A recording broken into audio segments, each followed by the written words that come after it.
Çfarë po thua? Ku është ulur çmimi i policës së sigurimit për ne që sillemi mirë në rrugë? E keni parasysh sa shtrenjtë ju kushton mbajtja një makine? Jo thjesht për shërbimet, por edhe për shkak policës së sigurimit që vazhdon të jetë lart, pavarësisht sjelljes tuaj të mirë në rrugë, pa shkaktuar dëme, pa shkaktuar aksidente kështu me radhë. Është në rritje. Para pas vitit të ri pash 2 lajme në revistën Monitor edhe që më tërhoqën vëmendjen jashtë mase. I fundit lajm është ky: sigurimi i makinës, çmimi këtë vit për 2026 rritet me të paktën 15% për ata që kanë shkaktuar dëme. Të paktën 15% sepse shkon edhe më lart dhe natyrisht është gjë e mirë për ata që kanë shkaktuar dëme. Por ajo që më bën përshtypje gjatë leximit të shkrimit është fakti që edhe mund ta shikoni këtu, ata që janë sjellë mirë përfitojnë vetëm një 500 lekësh. Pra sjellja e mirë në rrugë kushton vetëm 500 lekë më pak në policën tuaj të sigurimit.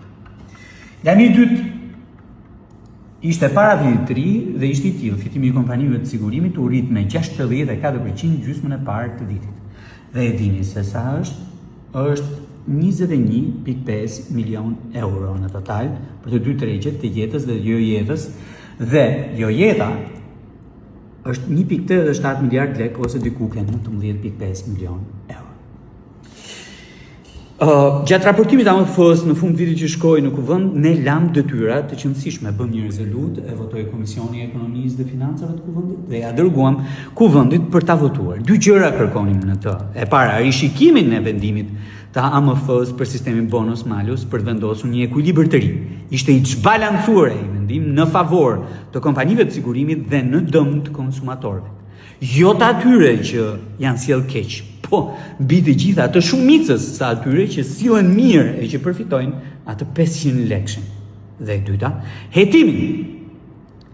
Duke angazhuar 2 autoritete, Autoritetin Mbikëqyrjes Financiare dhe Autoritetin e Konkurrencës, marrëveshjes së ndaluar që midis kompanive, të cilat në bazë të një algoritmi kanë ndarë tregun dhe shesin policat duke shbërë dhe sistemin bonus malus apo duke bërë atë jo prioritare të parëndësishëm.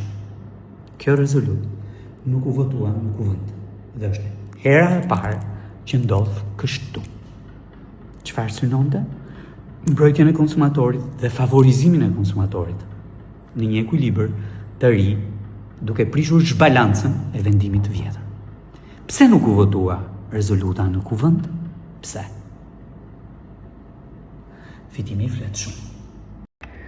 Fola ndava shqetësimin me ju për koston e shtrenjtë të mbajtjes së një makine dhe brenda tij çmimin e shtrenjtë të një policie sigurimi. Mbi të gjitha, mos funksionimin e sistemit bonus malus. Njerëzit filluan të më shkruajnë. Çfarë po thua? Ku është ulur çmimi i policës së sigurimit për ne që sillemi mirë në rrugë? Urdhëroni rastin.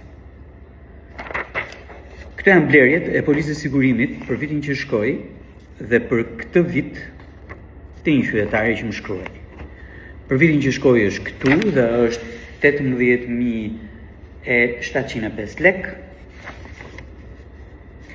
Dhe për vitin që sapo nisi është ky çmimi dhe është 20.521 lek.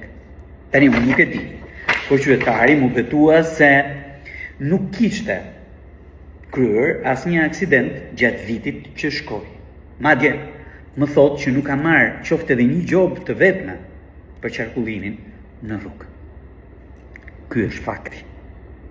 Referuar këtij fakti, po edhe fakteve të tjera të mëhershme, natyrisht në Komisionin e Ekonomisë të Kuvendit u investova bashkë me kolegët e mi që të miratonim një rezolut në të cilin t'i jepej detyra Autoritetin Mbikëqyrjes Financiare të rishikonte rregulloren e faktorëve të riskut apo sistemin bonus malus, duke prishur zhbalancimin e tij në favor të kompanive të sigurimit e duke vendosur një ekuilibër i ri nga i cili të përfitonin dhe qytetarët.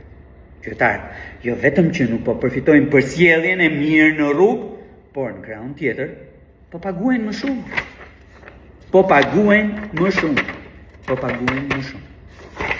Çfarë mora vesh dje? Dje mora vesh që raportimi këtyre institucioneve nuk do të vijojë, raportimi për vitin që shkoi nuk do të vijojë në këtë janar, kur të hapet parlamenti, madje më keq akoma. Nuk do të votohen as rezolutat. Doni një shembull se si parlamenti zhvlerësohet deri në fund? Është ky.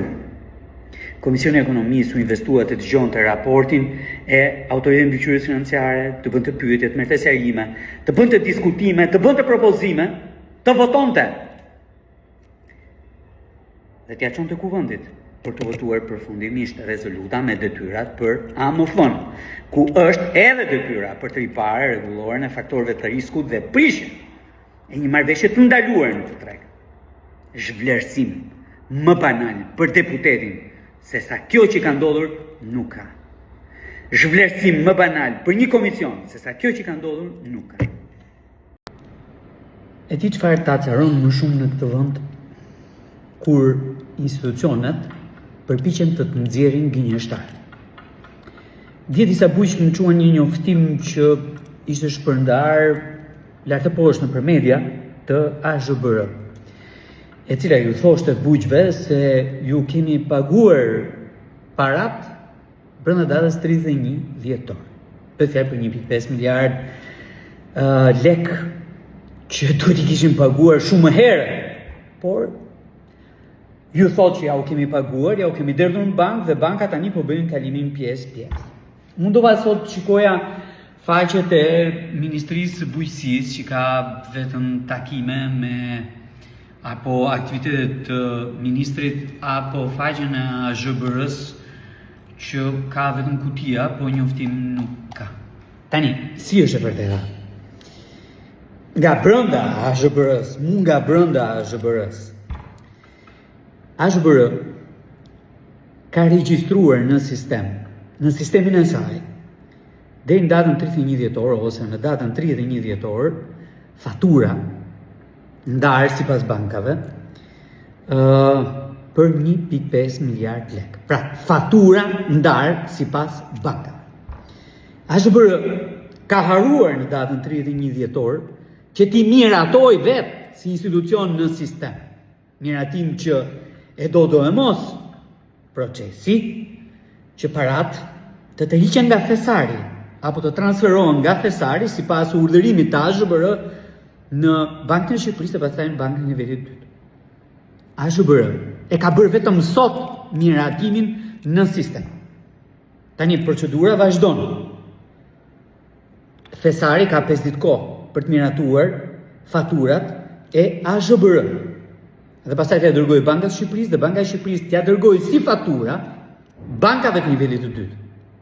E pas kësaj do duhet që AZBR t'u dërgoj bankave të nivelit të dytë listat e bujqve dhe blegtorëve që përfitojnë këto 1.5 miliard lek, që duhet i kishin përfituar vitin që shkoi. Pra, qartë dhe shkoqur. AZBR nuk ka paguar akoma bujqit, ose më shkoqur akoma bujqit dhe blegtorët që do t'i merrnin parat brenda datës 31 dhjetor, nuk i kanë marrë akoma. Dhe do duhet akoma shumë ditë për t'i marrë ato. E thjesht fare, AZBR mund të kishte punuar në datë 3, në datë 4, në datë 5 për miratimin e faturave e për t'ia kaluar thesarit më herët. Mund ta kishte bërë dhe vitin që shkoi.